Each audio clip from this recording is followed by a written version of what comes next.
What's up, beautiful Earthlings? I will be your host on this episode. I am Wild311H. With me, I have some things. First of all is the message. Our message here, my friend, of uniting the whole world, ensuring every Earthling is honest, forgiving to their neighbor, kind, and everyone loves their neighbor the way they love themselves. I also have some message from this Good Vibes book here, which has guidelines to this life. And today it tells us, and now these three remain: faith, hope, and love. But the greatest of these is love. Thank you, Father, Creator of all. Thank you for our souls, Father. Thank you for the gift of love and life, Father. Thank you for your precious soul, today's viewer. We give you glory for everything, Father. Thank you for the words from the book of wisdom, Father. Help us to understand them as you may be pleased, Father. Thank you for your spirit will be with us till the end of this video. And thank you for the many blessings you will pass to this viewer. In your holy name, Jesus Christ, we do pray, trusting and believing. Amen. Child of God, let's take a look at this. Mystery space junk that crashed in Australia is identical, my friend.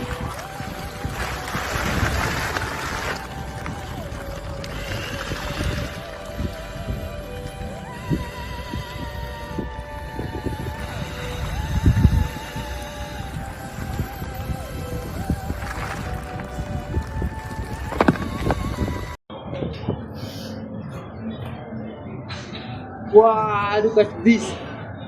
Allegedly, these are extraterrestrials, the lights we are seeing in the sky.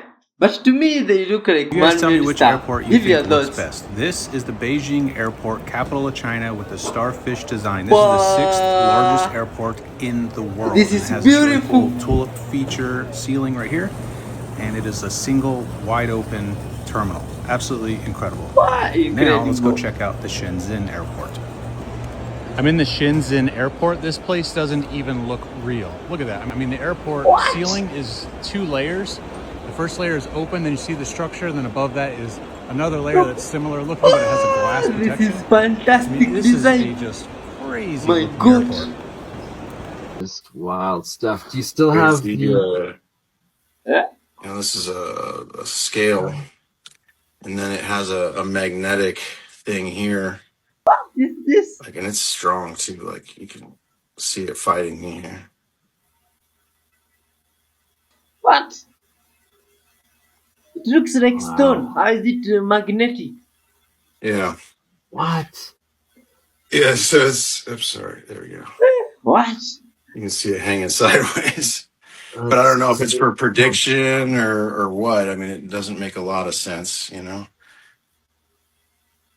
That's freaking fascinating. What's What? better, a conventional helicopter, tandem, or a coaxial helicopter? All of them. Well, conventional helicopters use one big main rotor for lift and thrust, which creates a spinning torque on the fuselage. A small tail rotor stops that spin, but it eats up engine power, adds drag, and limits how much weight the helicopter can lift. Wow. Tandem rotor helicopters use 2 huge rotors spinning in opposite directions, which produces more lift. But the downside is that it's long, complex, and tricky to fly in tight spaces. Finally, the coaxial design. 2 rotors stacked on the same shaft, spinning opposite ways. What? It Compact, looks cool. stable, and powerful. But the mechanics are intense. 2 rotor hubs, double the gearbox stress, and huge vibration challenges. No issue. Hey, look at this Good Vibes, guys. What are they doing? What? Look at that guy. Hey. Is this the church in English dance or what's up, English people? Who are these guys? Hey, they are dressed in dresses. Whenever I go to a museum, that's the first thing I go to. Let's take pictures and photos of the jewelry. Let's see how many carats there are. And that's exactly what I did with all of these pieces that got stolen by the thieves. Obviously, the thieves and I have great taste. I visited this gallery 6 months ago. I want to talk about the security that I saw protecting these jewels. And the room itself is a work of art. This is probably my favorite room in Wow, the it whole looks Louvre. The Apollo beautiful. Gallery Ah, is this probably is my sweet. favorite spot in the whole Louvre. It's all depictions of Apollo painted on the walls. If I was This is copied off of beautiful. this, people would yell at you Wow. if you touch the walls. But you could get right up to the glass and touch the glass. The hundreds of millions of jewels in there. Maybe I should have stole these diamonds. Here's an example of the windows the thieves would have broken through. There's no bars on these windows. It was just a screen and then glass. Not very secure. It makes sense that this room would be shut down probably more often for restoration. Here's me heading into the room. You can see that it's quite narrow. This is beautiful. The exhibits are all in the middle of the room in glass cases. These are my pictures when I was actually in the room. And this is my favorite piece in the collection that got stolen. The size of the pearls on this thing, massive. And it's just a work of art, so it's super sad that it was taken. Everyone's asking, like, how are they going to resell this? Girl, they're going to be melting her down. This tiara has over 212 pearls and 1,998 diamonds. They also didn't steal the Regent diamond, which was 140 carats. There it is right there. This is worth about $800 million.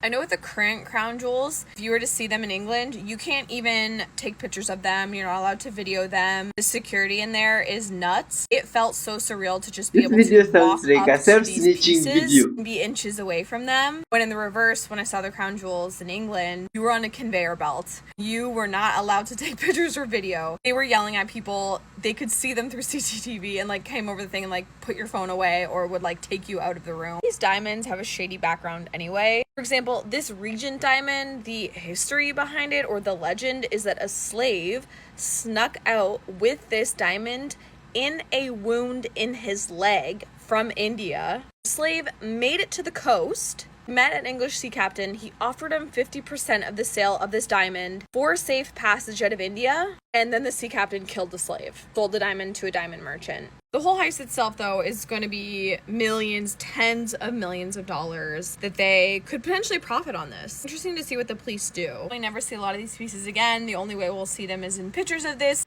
Spanish My police friend are sounds on the like she hunt knows a lot for an about that. artwork by Picasso, which mysteriously disappeared while being transported to a museum. Still Life with Guitar is a small drawing by the famed artist from 1919 and currently belongs to a private collector.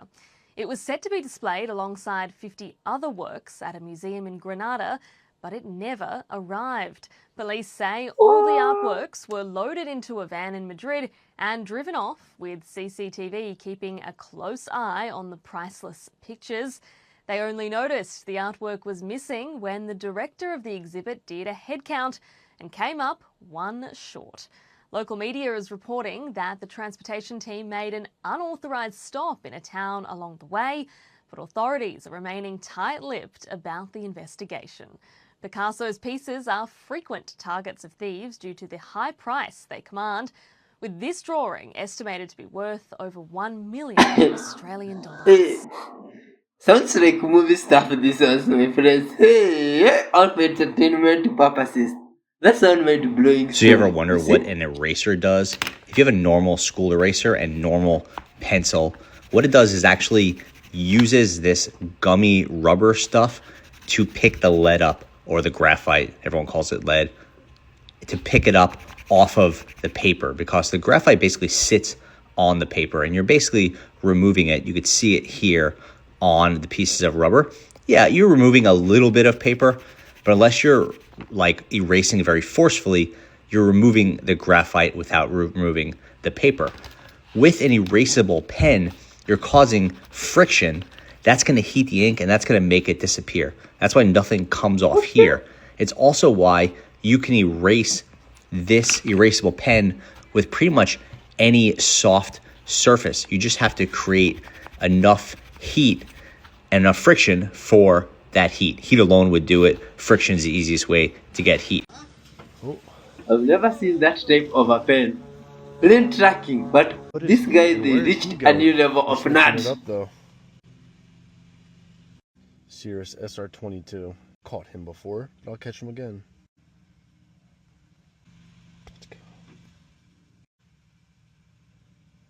There are 17 rare earth minerals, but despite the name, they're not actually that rare. China has the largest amount, followed by Vietnam and Brazil. Australia is 6th on the list. And they're so valuable because they're in just about everything we use every day. Phones, TVs, lighting, wind turbines, EV batteries, and in the military sphere, sonar for submarines and laser-guided missiles.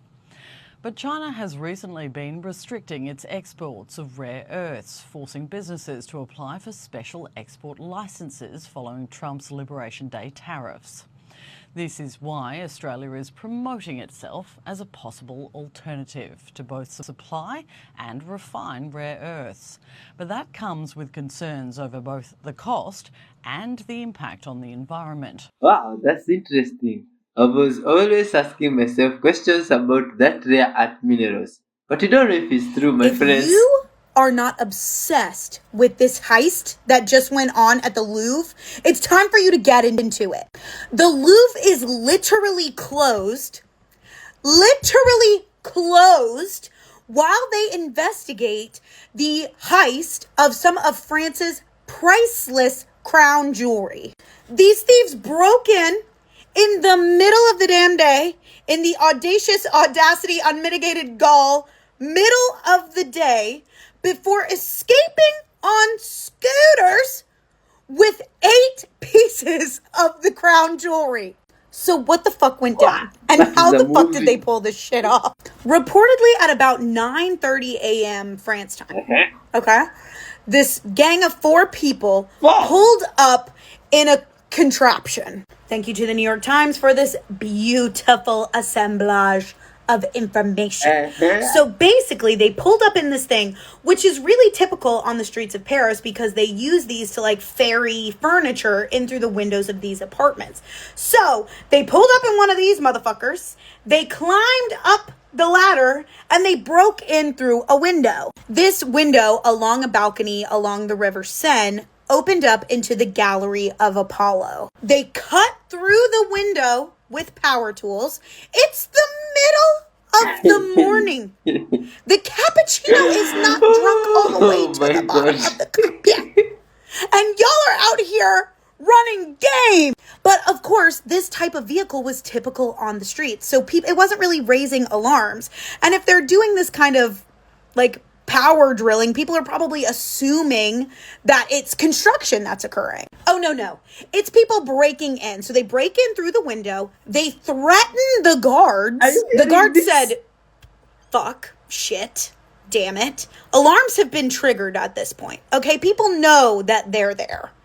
So the guards have been threatened. They have evacuated. Now the men are breaking into the glass cases, of which they break into 2.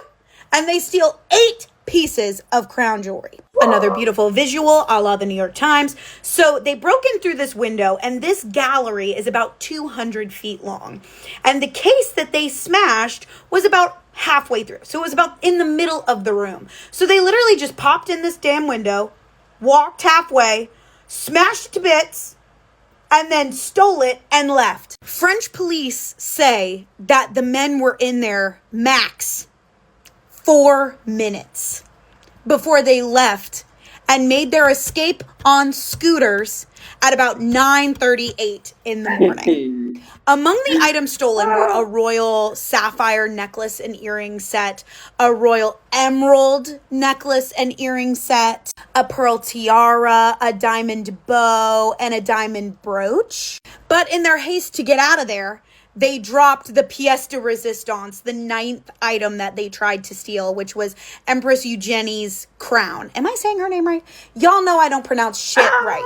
But this crown would have boasted them over 2,400 diamonds and 56 emeralds had they gotten away with it. And where we are right now is there's about 60 investigators actively on the case in France. Like I said, the Louvre is fucking closed. And they are still actively looking for the thieves, okay? They are on the ground.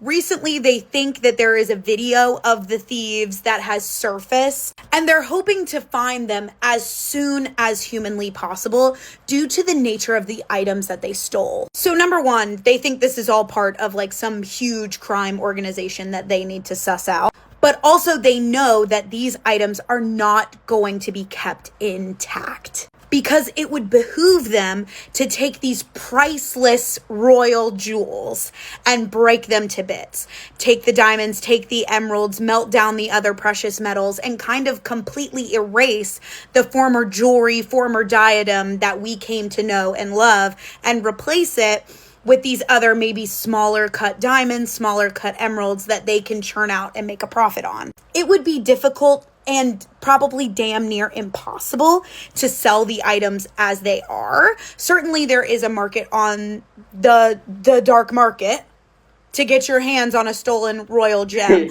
But there's also way more money and way more visibility in breaking it down and turning them into something new. But basically they say there is a race going on right now to try to catch them before that can happen. And as of right now, there's no date as to when the Louvre will reopen. The Louvre is always closed on Tuesdays, so the earliest it could reopen is Wednesday. But as of right now, the Louvre is mad closed. Like, the doors are shut. There's barricades up. There's security outside. And the worst part is that earlier this year, the Louvre actually asked the French government for funds to help them renovate some of these aging exhibition halls. So there is major renovations in the upwards of $700-800 million to go into the Louvre and better protect these works of art through things like reinforced security. But as of right now, we have people on the run stealing from the world's most visited museum on fucking scooters. Sounds like people They popped in through a window and they left on scooters in the middle of the damn morning. When your morning coffee, you hadn't even digested your bagel. And they are executing massive crime. Lot to be learned and unpacked there. And of course, I will keep you updated as we find out more, because this is literally happening right under our noses. Imagine walking in and just taking this. Just like breaking a case and taking it. Imagine dropping one on your way out. I can't believe it. My God. Imagine the horror when you got back to your little crime ring and you were like, fuck. I can't believe you dropped that. Wow. They were probably mad as hell. Imagine. Now I'm worried for the Hope Diamond. Somebody go put some security on the Hope Diamond right away. Wow, my friend. Despite flames appearing to tear through both stories and smoke billowing from the windows, tonight the owners of this South Carolina home are begging their neighbors to stop calling 911. I think they got about 30 calls the first year, and I think they may have had 3 or 4 this year. That's because this fiery scene is all just a Halloween display created by Sam Lee and his fiancée Amanda Petty. So probably 99% has been positive. We do have a 1% that, don't like it, and that's understandable. They're entitled to their opinion. But we do it for the community. The couple from just outside Greenville go big every Halloween. Locals know their home as that must-see house. But this year, the couple outdoing themselves with a mixture of special and practical effects. So convincing, they knew to alert the local fire department. First responders glad to be in on it. But the calls are coming in. Does this in any way take away from resources in a smaller fire department? No. Granted, we're lucky. We're a block and a half from where the house is. So regardless, if somebody calls, we're going to go. This is good vibes. With some call festive, others are calling excessive. One Halloween lover in Michigan doubling down when it comes to critics. When I started getting letters from the city, from my neighbor complaining about some other things, I just decided I would keep them up all year. Some homeowners, like Alan Perkins, another well-known decorator, has outdone himself with a larger-than-life Lego skeleton replica in his front yard. The towering 13.5-foot figurine, made from scratch, also a labor of love and testament to what Perkins feels is a trend in scary large decorations. I mean, this Halloween thing is a real holiday in English. It's quite surprising seeing what people do there.